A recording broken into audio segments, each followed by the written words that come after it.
Selamat malam Bapak Ibu Saudara Jemaat GBDI Theophilus. Sebelum kita beristirahat, saya mengajak Bapak Ibu Saudara untuk membaca kebenaran firman Tuhan untuk kita renungkan dalam Markus pasal yang keempat. Markus pasal yang keempat ayat yang ke-35 sampai 41. Satu perikop yang luar biasa dituliskan seperti ini. Pada hari itu, waktu hari sudah petang, Yesus berkata kepada mereka, "Marilah kita bertolak ke seberang." Mereka meninggalkan orang banyak itu, lalu bertolak dan membawa Yesus beserta dengan mereka dalam perahu di mana Yesus telah duduk, dan perahu-perahu lain juga menyertai dia. Lalu mengamuklah taufan yang sangat dahsyat, dan ombak menyembur masuk ke dalam perahu, sehingga perahu itu mulai penuh dengan air. Pada waktu itu Yesus sedang tidur di buritan di sebuah tilam. Maka murid-muridnya membangunkan dia dan berkata kepadanya, "Guru, engkau tidak peduli kalau kita binasa?" Ia pun bangun, menghardik angin itu dan berkata kepada danau itu, "Diam, tenanglah." Lalu angin itu reda dan danau itu menjadi teduh sekali. Lalu ia berkata kepada mereka, "Mengapa kamu begitu takut? Mengapa kamu tidak percaya?" Mereka menjadi sangat takut dan berkata seorang kepada yang lain, "Siapakah gerangan orang ini sehingga angin dan danau pun taat kepadanya?"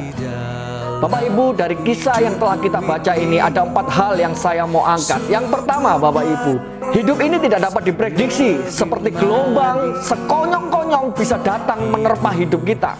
Bapak Ibu, alam mempunyai alur, alam mempunyai irama, dapat berubah sewaktu-waktu. Kita melihat ada saatnya matahari itu terbit, ada saatnya matahari terbenam, ada saatnya musim panas, ada saat musim hujan, ada saat di mana alam ini mengalami angin badai, ada saatnya kita mengalami alam yang tenang, yang sejuk. Demikian hidup kita, Bapak Ibu, memiliki irama yang bisa berubah sewaktu-waktu. Mengapa ini bisa terjadi? Jawabannya yang pasti hanya satu, Bapak Ibu, untuk menggenapi kebenaran firman Tuhan. Pengkhotbah 3 ayat yang pertama dikatakan, "Untuk segala sesuatu ada masanya, untuk apapun di bawah langit ada waktunya." Ini artinya, Bapak Ibu, semua yang ada di dalam dunia ini ada di bawah kontrolnya Tuhan, ada di bawah kedaulatan Tuhan. Tuhan yang atur semuanya. Satu tujuannya agar manusia dapat memahami bahwa Allah adalah penguasa tunggal hidup kita, penguasa seluruh jagat raya. Sehingga ayat 14 dikatakan, "Aku tahu bahwa segala sesuatu yang dilakukan Allah akan tetap ada untuk selamanya. Itu tak dapat ditambah dan tak dapat dikurangi. Allah berbuat demikian supaya manusia takut akan Dia."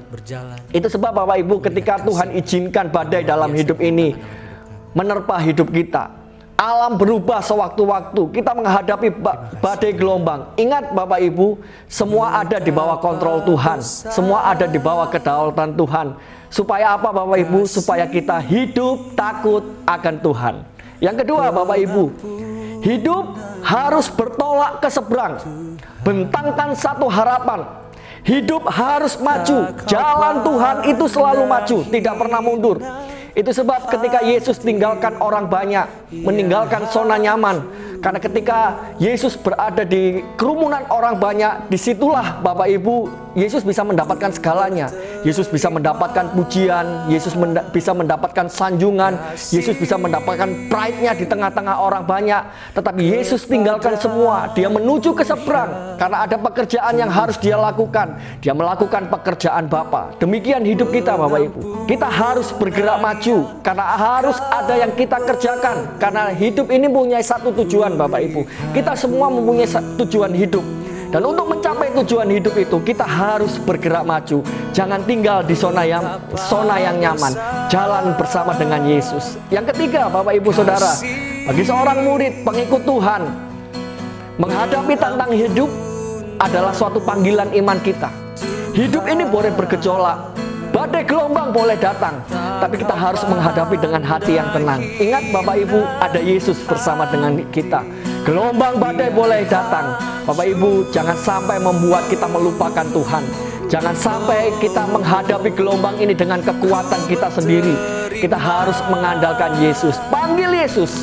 Dia siap memberi pertolongan tepat pada waktunya. Yang keempat, Bapak Ibu, sebagai pengikut Tuhan, anak Tuhan yang beriman, kita tidak pernah luput dari tantangan, cobaan dalam kehidupan ini datang menerpa silih berganti seperti gelombang taufan yang menyerang perahu murid-muridnya.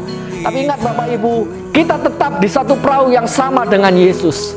Bapak Ibu, jangan takut, ada Yesus bersama dengan kita. Ada hal yang menarik Bapak Ibu, ketika kita menghadapi badai gelombang seperti yang dihadapi murid-muridnya. Saya mau mengajak Bapak Ibu, coba perhatikan dalam ayat Alkitab, Yesus tertidur. Mari kita fokuskan dalam tanda kutip Yesus tertidur. Itu memberi kenyamanan kepada kita Bapak Ibu. Gelombang sebesar apapun, Yesus hadapi dengan ketenangan. Yesus hadapi dengan tidur yang nyenyak. Percayalah kepada Tuhan, terus berharap kepada Tuhan. Dalam PPKM darurat, saya berdoa kepada seluruh jemaat GPDI Theophilus, tetap tenang menghadapi bersama dengan Tuhan. Badai ini akan pasti berlalu Bapak Ibu, sesuai dengan waktunya Tuhan. Dan kita akan melihat nama Tuhan yang dipermuliakan. Saya berdoa Bapak Ibu Saudara malam ini melewatinya dengan tidur yang nyenyak. Karena kita ada Tuhan Yesus. Hadapi besok Bapak Ibu bersama dengan Tuhan, kita bisa menghadapi semuanya. Selamat malam, selamat beristirahat. Tuhan Yesus memberkati.